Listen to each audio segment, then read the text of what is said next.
can a family member come back to the UAE after leaving 7 years ago, lost job, left with debt unpaid?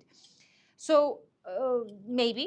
And so what you do first is, just because somebody had an unpaid debt and left the country does not mean that they are legally prevented from coming into the country now.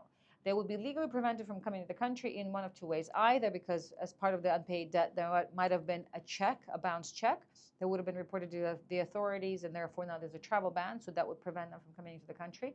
That's one option. The other option, if there was a civil case that was filed by the bank, for example, to recover the unpaid loan.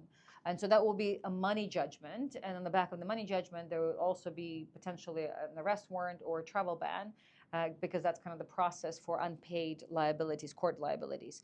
So it would be, so that's either it's coming from a criminal or civil angle.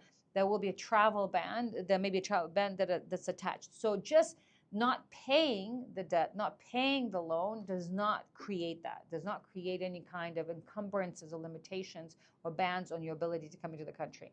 It's only if you have ultimately an official government document, be it through the police or through the courts.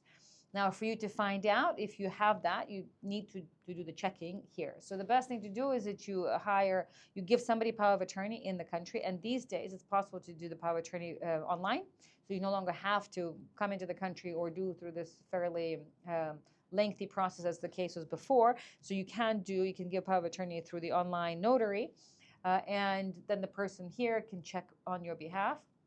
And then with that POA, they can approach the police, they can approach the immigration, and they can find out if there's a travel ban. If there's no travel ban, then you're free to come. If there's a travel ban, then you need to find out on the basis of what the travel ban was issued.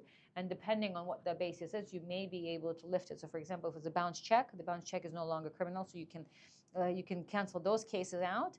But if you have a civil liability through, let's say, a civil case, then you will have to, before you're able to come into the country, or if you want to come in and stay in the country, you'll have to pay that off.